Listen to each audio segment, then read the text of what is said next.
Well, along with beautiful ornamentals and delicious healthy vegetables, a dream garden usually contains some wonderful fruits and berries.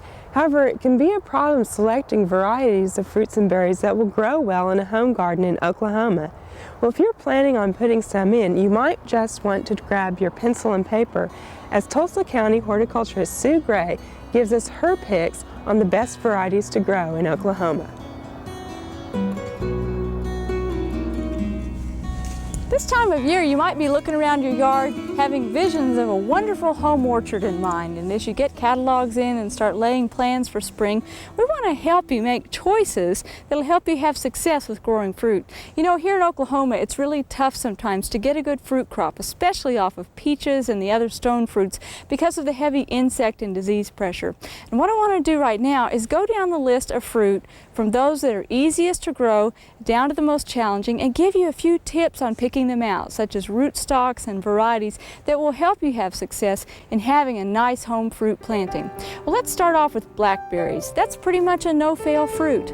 There are thornless and thorny types available. If you're going to go with thornless, possibly the new thornless erect types that require no trellising would be the thing for you in your backyard. Those are developed by Dr. J.N. Moore over at University of Arkansas.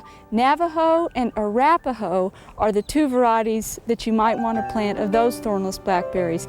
Arapaho is a little bit earlier than Navajo, so if you have trouble with fruit getting a little too hot or sunburned, you might want to go with Arapaho instead.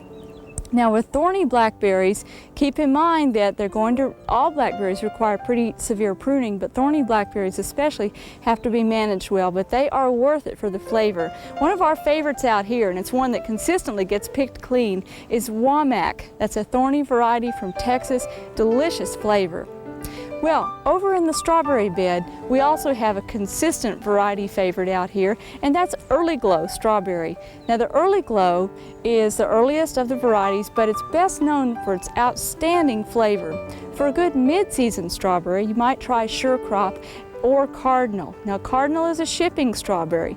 Very beautiful red color, glossy berries, but not quite as intense a flavor as that Early Glow variety. But strawberries are probably my second choice on the list of fruits that are easy to grow, don't take much space, and consistently will give you fruit out in the garden.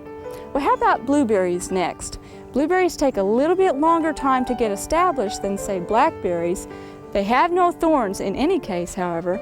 They do require some good soil preparation. And if you want to pick good blueberry varieties, you want to make sure that you choose northern high bush types. And the varieties such as Blue Ray, Blue Crop, or Collins all have wonderful flavor and grow very well here in Oklahoma. And with blueberries, keep in mind they're a cousin to azaleas. They need full sun, but they have to have azalea type soil, so make sure you add peat moss and sand. Keep them well drained, but keep them mulched with even moisture throughout the summertime. After blueberries, the last small fruit we want to mention are grapes. Now, grapes will grow well most anywhere, but the fruit harvest can be somewhat disappointing. Concord grapes are one that a lot of people like to grow, but in certain parts of Oklahoma they don't ripen evenly. If you like a blue-black slip skin like that has a rich Concordy flavor, try Fredonia instead. It will really produce well for you here. Now, don't forget some of those delicious seedless grape varieties that are available through, again, University of Arkansas research efforts. Reliance is a pink grape that gives outstanding grape juice if that's what you're after. Some other varieties such as Venus is a blue-black seedless grape, and look for some others as well that will do well here in Oklahoma thanks to those breeding efforts over in Arkansas. Well, let's move on down to something that's also pretty easy to grow in the tree fruit department, and that would be pears. Pears are pretty trouble-free, and part of that is the fruit is very hard. And so for that reason, it's not plagued by pests quite as much as apples and peaches and plums might be. Now, with pear varieties, you want to make sure that the rootstock you choose is one that's adapted for here. And there is a hybrid rootstock called Old Home times Farmingdale. Sometimes it'll say OHXF on the listing in the catalogs. That's an outstanding pear rootstock for here. So far as pear varieties go, you want to make sure you select one that is fire blight resistant. Remember, fire blight is the bacterial disease that causes a burnt look to the twigs or the ends of stems. It looks like someone lit a match to the tree. It's very hard to control. You can use bacterial sprays, but it's better to go with a resistant variety for good selection. Harold's Delight is a variety that is practically grit-free, so it's going to be a soft, melting pear, should be resistant to fire blight.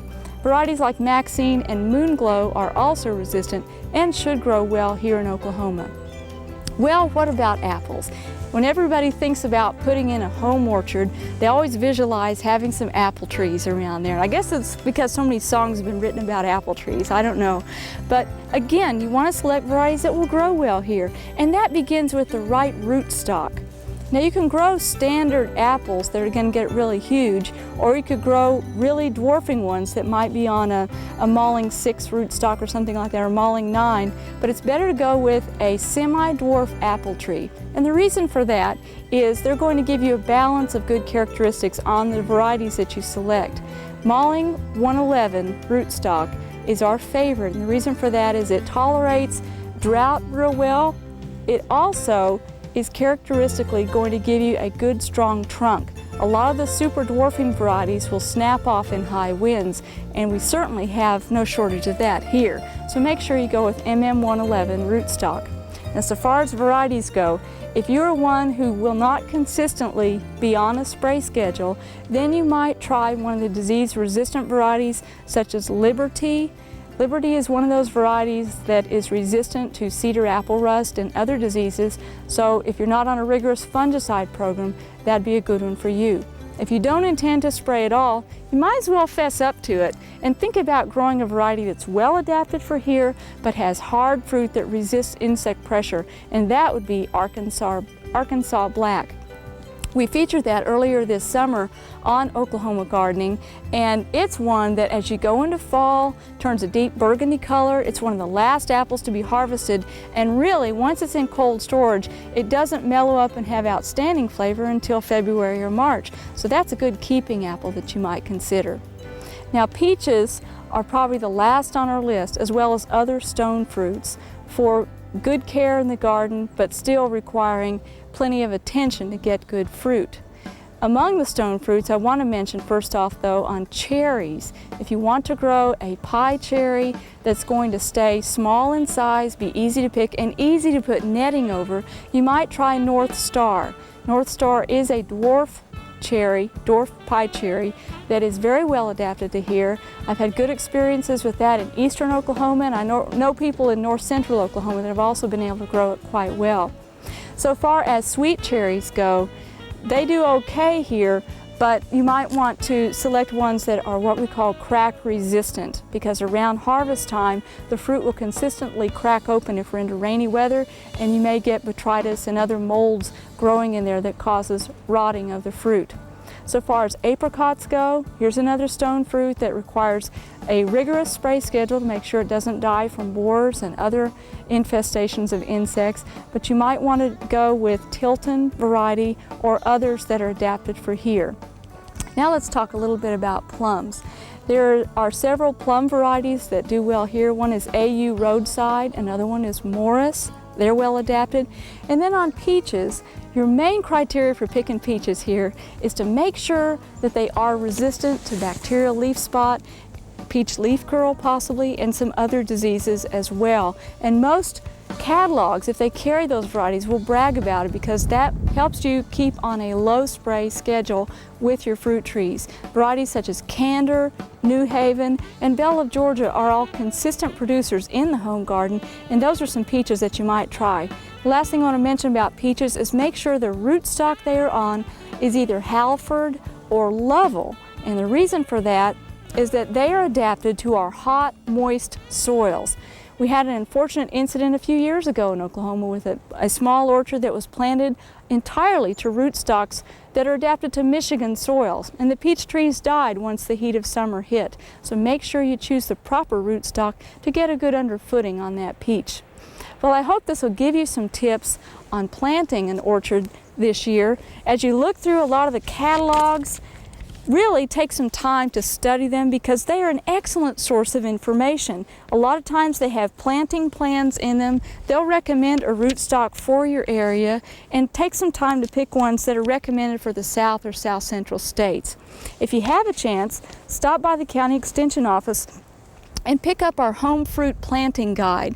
This has an entire listing of the varieties we discussed. It also mentions the spacings, possible mention of rootstocks, and last of all, we'll be emailing to our county agents a list of mail order sources of fruit trees, so you can go to your local nursery or garden center, ask them what varieties they'll be carrying this spring, and if they don't have ones that are on your list, show them that list of sources and possibly they could get some in for you this spring so you can get your fruit orchard off to a right start. We hope you enjoyed this video. It's part of our OK Gardening Classics YouTube channel. You can also find more recent videos on our Oklahoma Gardening YouTube channel. And join us on social media for great gardening tips, photos, and discussion.